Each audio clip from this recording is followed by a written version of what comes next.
Hello and welcome to Once Upon a Town, the show where we delve deep into Franklin history. I'm Eamon McCarthy-Earls. I'm Joe Landry. Joe, what will we be talking about today? Well, today I thought we'd talk about the Fletcher Block.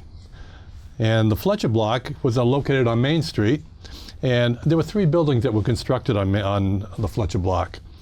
They were built between 1875 and 1890 by Asa Austin Fletcher and his son, Austin Barclay Fletcher. Now, the location of that block was, this is what it looks like today. You can see the Rockland Trust Bank is there. That bank took over from Benjamin Franklin Savings Bank back in the early 2000s.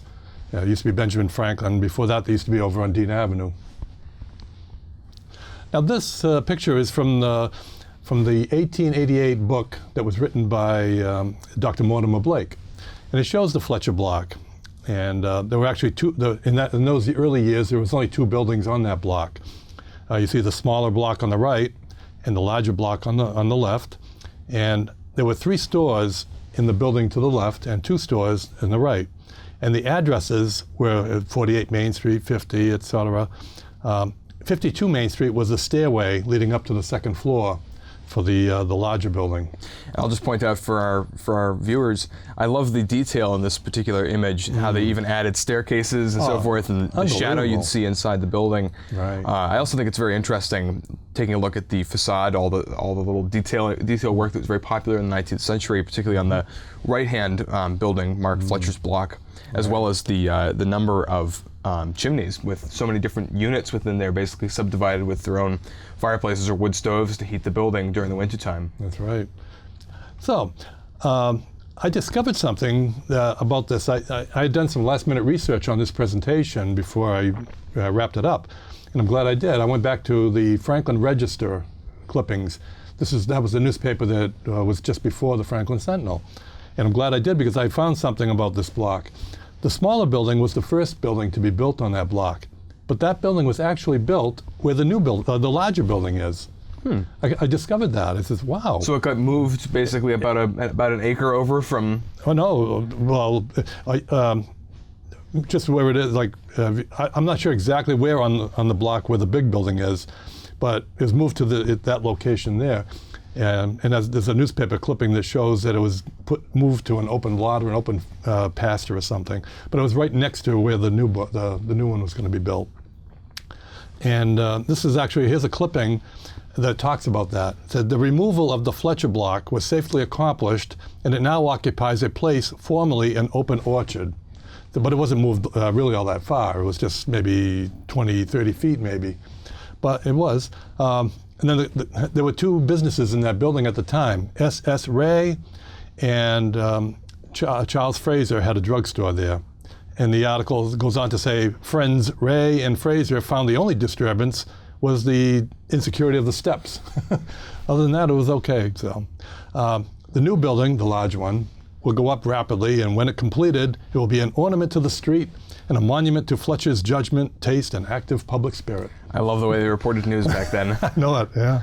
So they moved it. I discovered that just as, at the last minute. So that was really something. And then this picture probably dates back to the early 1900s, and we can see the buildings when they were fairly new and really looking nice. I'm sure that was a colorized picture, but it's probably true to the colors that were there at that time. And I'll just point out for our viewers the large number of very proud shade trees in the street here. Probably many of those elm trees that would have been destroyed by Dutch elm disease in the intervening century. But at that point in time, especially before air conditioning, there was a huge emphasis on having shade trees so that people wouldn't just simply croak of heat stroke on their way to and from downtown. That's right. A much leafier version of downtown shown in these images. And as we'll see in more pictures, you're going to see a lot of trees right in front of where the post office is today, and yeah, a lot of trees. Yeah. And as you say, they were lost because of that disease. Now, this picture was taken between 1913 and 1924, and again, it shows the Fletcher Block buildings. The reason I know this was 1913, the brick building was the Chilson Block, which we've talked about in one of the other programs. That was built in 1913, and the trolleys were there until 1924, so that's how we date that. Now, in the larger building, one of the earliest stores to occupy that building was the Dana Drugstore. It was run by Alfred C. Dana, and that was 48 Main Street. But in the early 1890s, he would move to the newly constructed Dana Block, which was where today's Teddy Gallagher's Irish Pub is. The Dana Block, we've also covered that on one of our previous programs. So Dana moved his store to there in roughly 1890, 1891. So. And then in the middle store of that building, Trowbridge Piano Company had an office there. That was 50 Main Street. And then to the far right, we see an entry that was taken out of the 1884 business directory. Charles B. Craig apparently was a traveling salesman, and he had some sort of an office there. His home was on Cottage Street. Sometimes they did that in those directories. They'd put the address of the person and the place of business. But that was taken from the 1884 directory. And then S.S. Ray had a business in the smaller building. And then Mr. Fraser had his drugstore in that location. These advertisements were for the first stores. They were the first people that had stores in 1875. S.S. Ray was Stillman S. Ray, and he sold dry and fancy goods from his store. Then Charles A. Fraser operated his drugstore there. Now, Charles Fraser had moved his business to this location.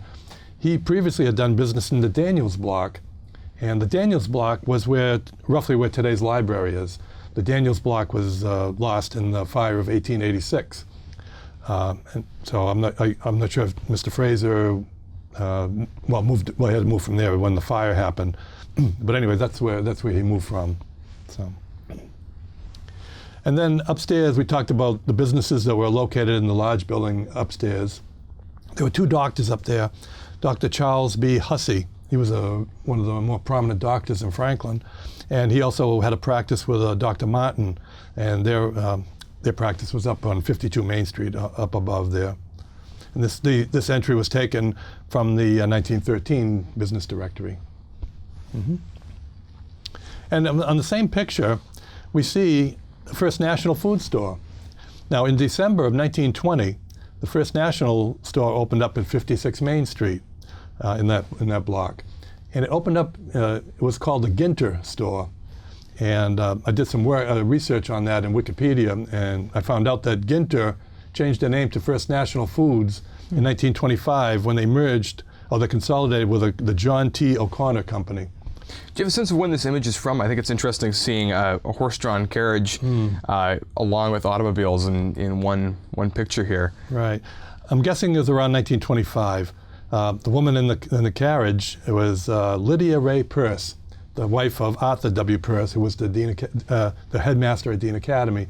One of the Chilson films mentioned how every day she would go for a ride in her carriage, and this was no exception. But that's her. And then in 1928, this advertisement appeared in the Franklin Sentinel. And the picture, I'm pretty sure, also dates to 1928. And the arrow points to the business, where Franklin Motor Equipment was. The reason I say this picture is 1928, that was the year that the town celebrated our 150th anniversary. And it would make sense that, the bunting and the flags and everything, that's probably from there. The automobiles all look like they date from that period as well. I agree. Vintage 1928. So I'm pretty sure that's the year of that. And of course, the Burns clothing store, 2 years later, that became Louis Cataldo's clothing store. And then the Alice shop, that was at 58 Main Street. This was taken from the August 17, 1932 Franklin Sentinel.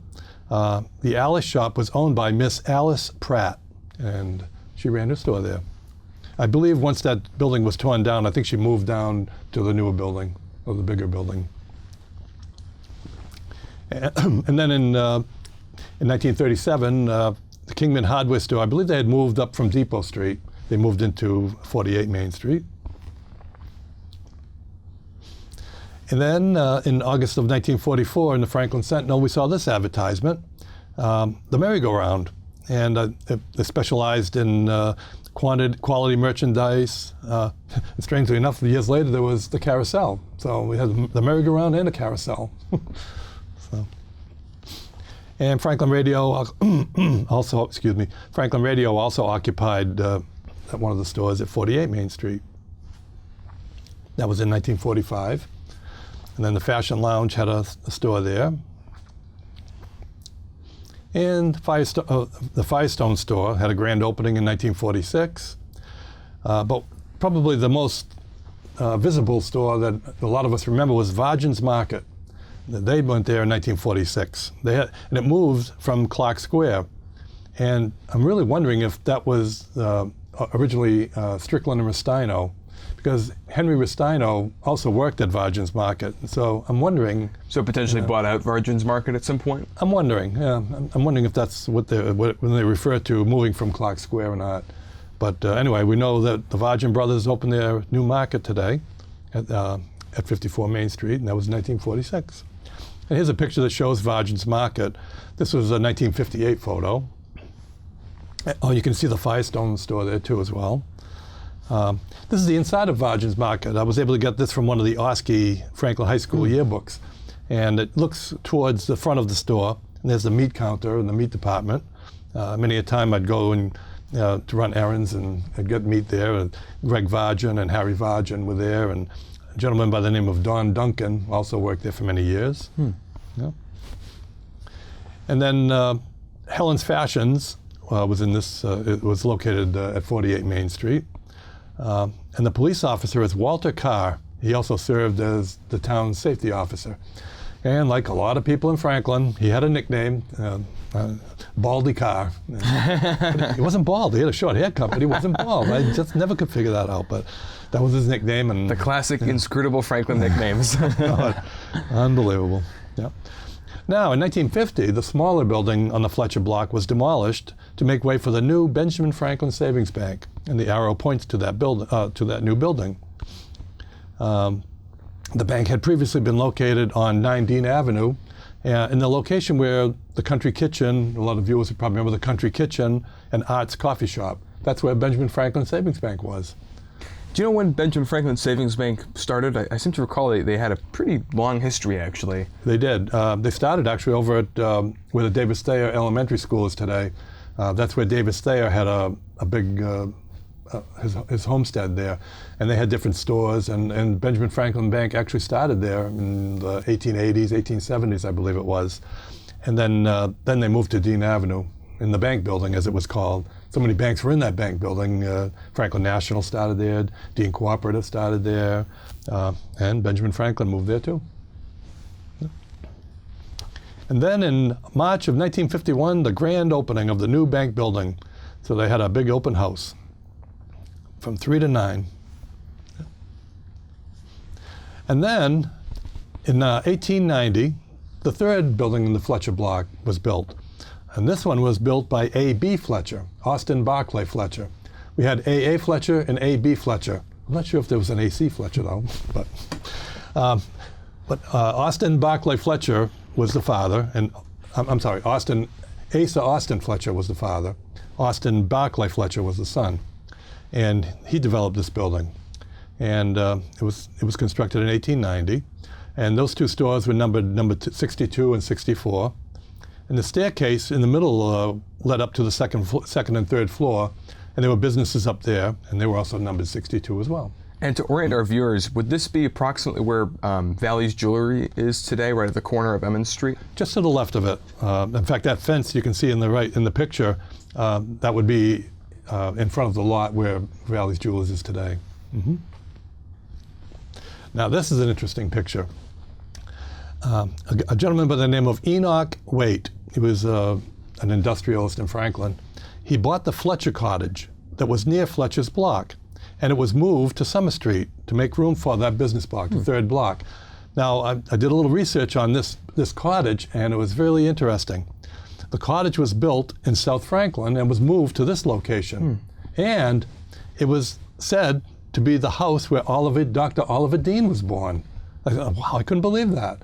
I ran that by Dr. Rob Lawson over at Dean, And he didn't know that, so it was really a source of pride that I actually told him something about Dean and Dr. Oliver Dean that he didn't realize. So that was really kind of flattering, and wow, I was kind of proud of myself on that one. I'm always fascinated by how many houses they used to move in Franklin, and such long unbelievable. distances, especially in the 1800s when labor was very cheap, and That's right. you had the advantage of basically only having a few telegraph lines to deal with as opposed to phone lines everywhere. That's It's gotten right. more and more and more complicated over the recent decades with the introduction of fiber optic cable that can easily snap and break and is very, very hard to weld back together. Oh, absolutely. Up in telephone lines, which now makes it virtually prohibitive to do house moves today. I think the one example that I think of that really amazes me was the moving of the Baptist church from its, in fact, you talk about Dean, the Baptist church down School Street to its location.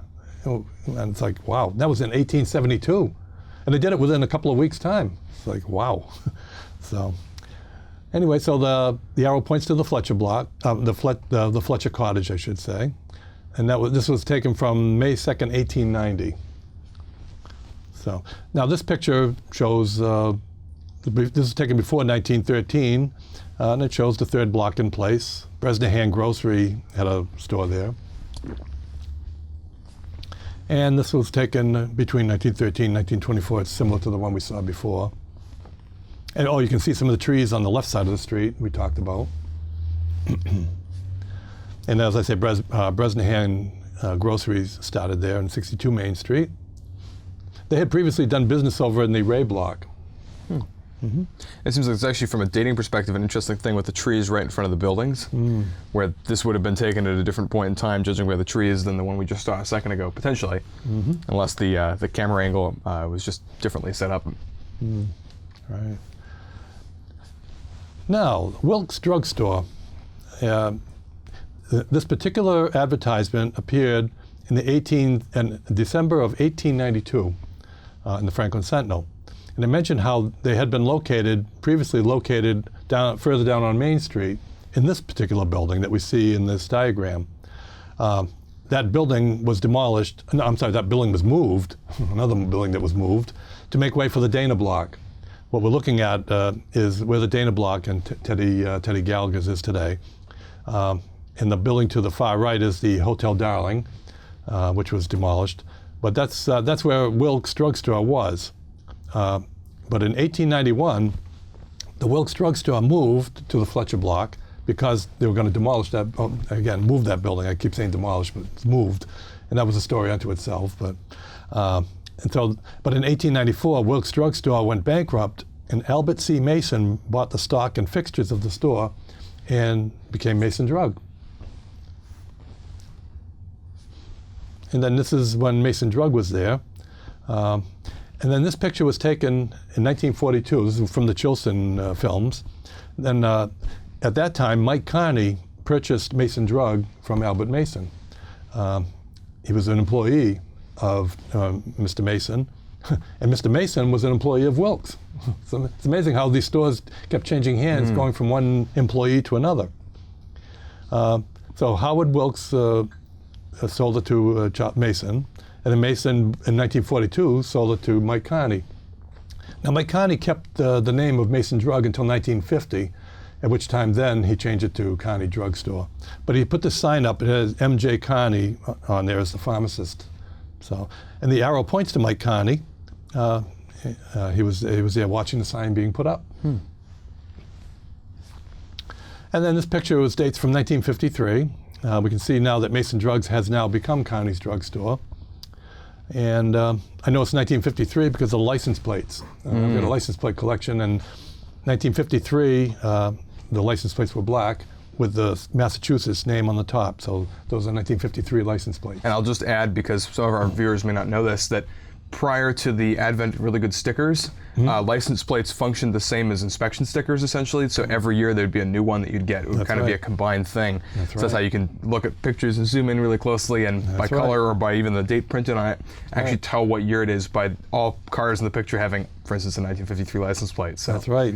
Because what they would do is they would mix it up. Some years the license plate was, the word Massachusetts in the year was above the numbers, and other years they were below the numbers. They seemed to rotate between red and black a lot. Once in a while they'd sneak in a green plate, but usually it was red and black. But they would mix it up. and that year where they were black, and the numbers were of the letters mass were above. So yeah. W.B. Landry, no relation to me, and I've been told. I asked my relatives, was he ever related to us, and they said no, he was from Woonsocket. I know there were a lot of Landrys from Woonsocket, so. But W.B. Landry had a small watchmaker jewelry store there. And in later years, he moved down to 6 Main Street, down near where Ely Barbershop is and that building.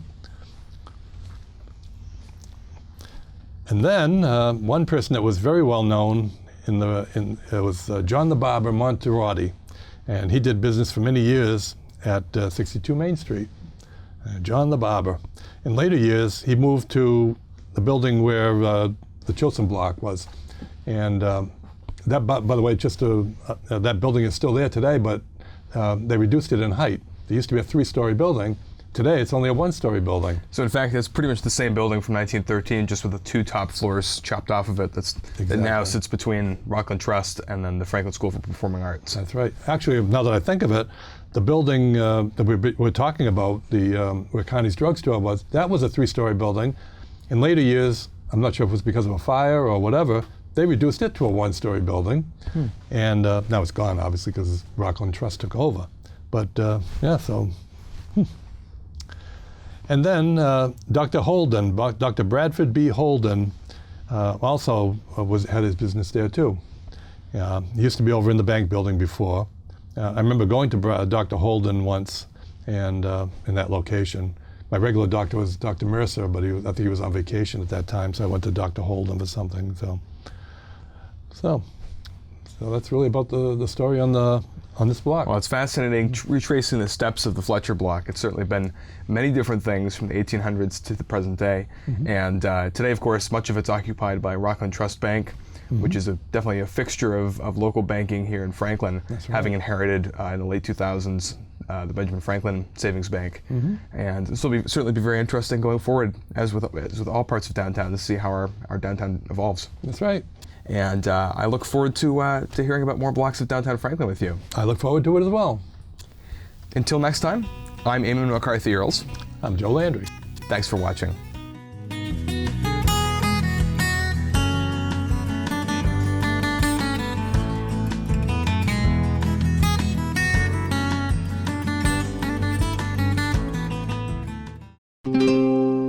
This program was made possible by your Franklin friends and neighbors, good folks just like you. Thanks for supporting Franklin TV. And thanks for watching.